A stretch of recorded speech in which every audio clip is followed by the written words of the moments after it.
Hola, ¿cómo están? Bueno, de esta helada ciudad de Villa Alemana, aquí en la quinta región, les enviamos junto con Patricia un afectuoso saludo y cálido saludo, obviamente. Espero que ustedes se encuentren muy bien y hoy día ahora quiero acompañarlos con un video. Ya estamos a 2 semanas de vernos nuevamente y queremos que ustedes profundicen algunos conceptos y en particular hagan una tarea bien especial, pero adicionalmente también pueden estudiar pueden leer un texto que les vamos a enviar y a dejarlo además en la aula virtual para que lo puedan descargar y de ahí leerlo, y lo evaluaremos el próximo viernes 29. Un afectuoso saludo, nos vemos nuevamente en 2 semanas más, tal como ya lo comenté. Gracias. Bueno, luego de este saludo vamos a plantear 2 elementos que son importantes para que retomemos, ¿no es cierto?, este trabajo que ya se está desarrollando. Por un lado, ahí quiero recordar esta imagen de este video. Recuerden que lo vimos en la primera sesión y hablábamos acá de un desafío. ¿Lo recuerdan? Aquí era, tal como de ustedes, era un juego, ¿no es cierto?, en el cual consistía en que ustedes, ¿no es cierto?, fueran capaces en 10 segundos, tal como aparece ahí en el video, fueron capaces ustedes de contar, ¿no es cierto?, en 10 segundos la cantidad de balones que cruzaban la pantalla de lado y lado. Bien, esto es un juego, pero sin embargo permite que podamos vivenciar una característica propia del cerebro, que es la capacidad, ¿no es cierto?, de filtrar la información, como yo les contaba después en esta lámina, y que nos permite a nosotros jugar un rol de observadores. Es decir, no obstante de que nos levantamos hasta que nos acostamos, yo les comentaba, recibimos un bombardeo segundo a segundo de millones de información, millones de bits de información. No obstante, nuestro cerebro, de estos 400.000, solo va procesando del orden de 2.000, es decir, una ínfima cantidad, y que tiene mucha relación con aquello, ¿cierto?, que a mí o me interesa, o me preocupa, o me motiva, en definitiva, hacia donde yo dirijo mi atención. Por lo tanto, ya podemos decir que biológicamente nuestra observación se ve, ¿no es cierto?, alterada por esta selección que hace el cerebro. Yo lo comentaba que es como que anduviéramos con este catalejo, ¿verdad?, viendo desde que nos levantamos hasta que nos acostamos, viendo las situaciones. Obviamente que un catalejo no capta toda la información que nos llega al entorno, sino que la información es seleccionada. Y esta capacidad de filtrar información de las fuentes externas radica en esta zona del cerebro, la zona del bulbo raquídeo, ¿verdad?, que es el sistema de activación reticular, que es un verdadero filtro biológico, es una verdadera membrana por donde va pasando la información, y la seleccionamos como ya mencionábamos. Ahora, esta capacidad de observadores de alguna forma debe ser tomada muy en cuenta para hablar de esta capacidad de comunicar.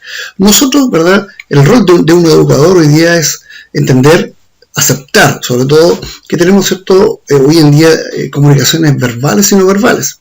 Hay autores que plantean en las últimas investigaciones que la información que yo proceso del entorno y de otros fundamentalmente viene por su lenguaje no verbal, incluso sobre un 90%. Eso es una teoría hoy día bastante aceptada. Y por otro lado, hoy día, ¿no es cierto?, también sobre todo en la educación, sabemos que nacen estos conceptos de la comunicación kinestésica, el comunicador, ¿no es cierto?, auditivo, el comunicador, ¿no es cierto?, visual, etcétera, y la mezcla entre ellos. Y cada uno de estos elementos nos va planteando desafíos, en el sentido que este comunicar, ¿verdad?, es la capacidad que nosotros tenemos de escuchar, como se indica en la lámina, de hacer preguntas, de expresar conceptos de forma efectiva, y también, ¿no es cierto?, conlleva reconocer la habilidad de saber cuándo y a quién preguntar, o localizar la fuente de información teórica o experta para llevar adelante, ¿cierto?, un propósito, buscar alcanzar un objetivo.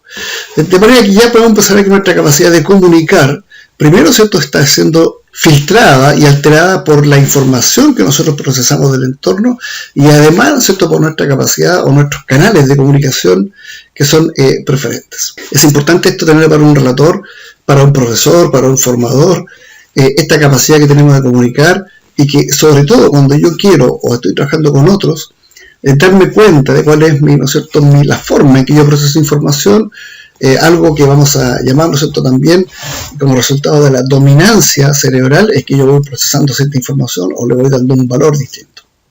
Y aquí nace otro concepto que quiero también poner en este escenario, que es la conciencia y la consciencia.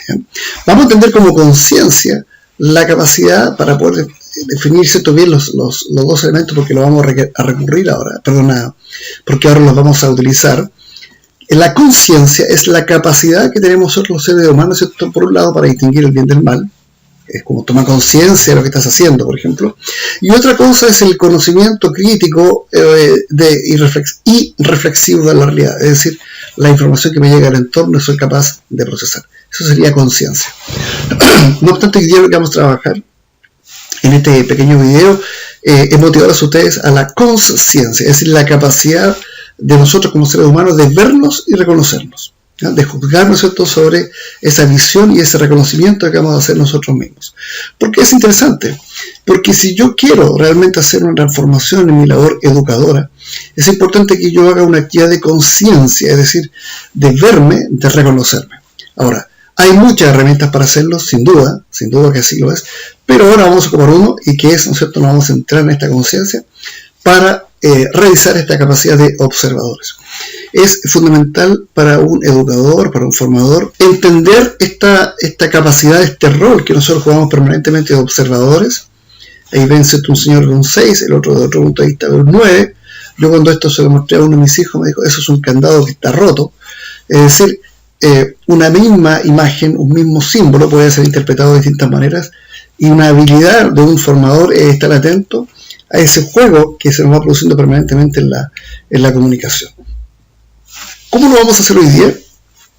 A través de la toma de conciencia de esta dominancia cerebral, esta capacidad, ¿no es cierto?, de poder entender que tenemos áreas, ¿verdad?, que son tremendamente potentes y áreas especializadas en nuestro cerebro en forma congénita, es decir, ya nacemos con esa configuración, y obviamente que el darnos cuenta de eso nos va a permitir también multiplicar alternativas para mejorar la capacidad de ver, ¿no es cierto?, lo que nos rodea, la diversidad que nos rodea, y sobre todo para poder trabajar y relacionarnos efectivamente con otros, para poder transmitir mensajes, para ser docentes efectivos en que los alumnos puedan recibir la información de acuerdo sobre todo a su dominancia.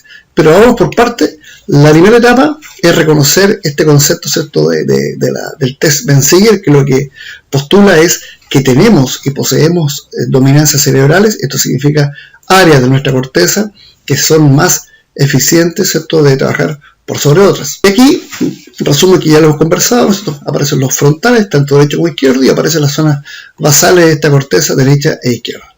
Cada uno de ellos, como ven ustedes, ahí con sus características, pero quiero que se queden con este concepto. Aquellas personas que usan las partes frontales del cerebro de derecha e izquierda van a tener, ¿cierto?, una característica a procesar en forma más científica y estratégica la información.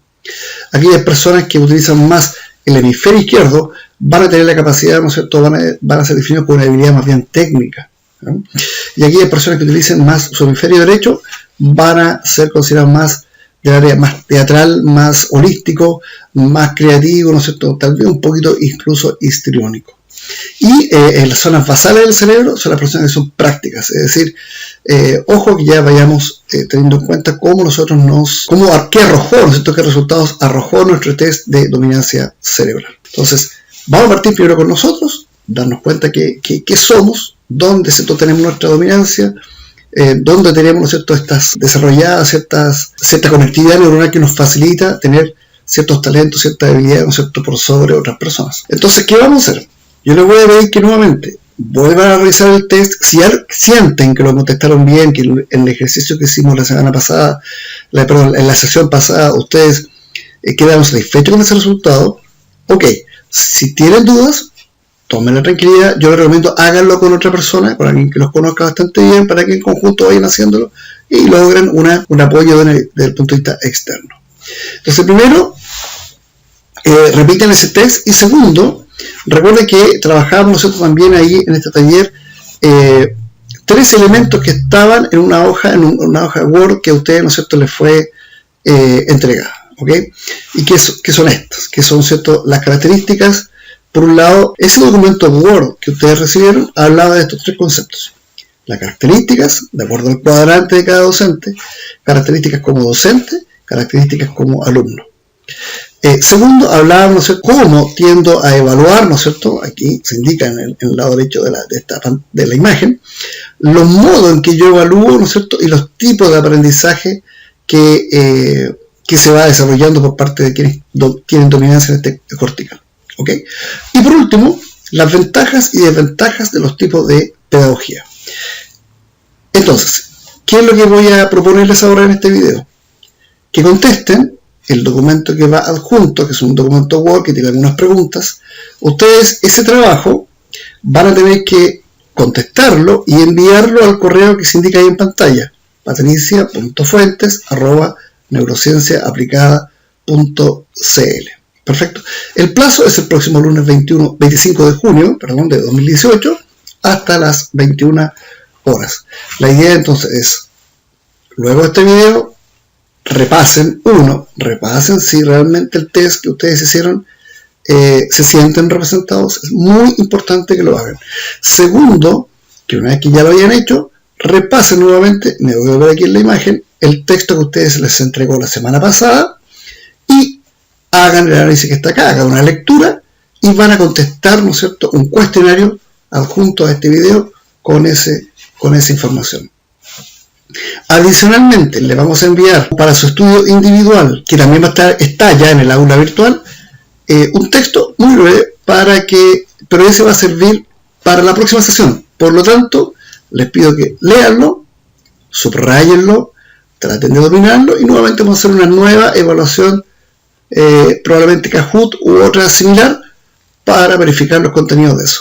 De manera que léanlo para que lleguen conectados a esa clase y esas horas que vamos a trabajar en conjunto resulten de alto valor práctico y sobre todo en términos de aprendizaje para todos ustedes. Nos vemos entonces el próximo viernes 29 de julio. Un abrazo nuevamente y que se encuentren muy bien.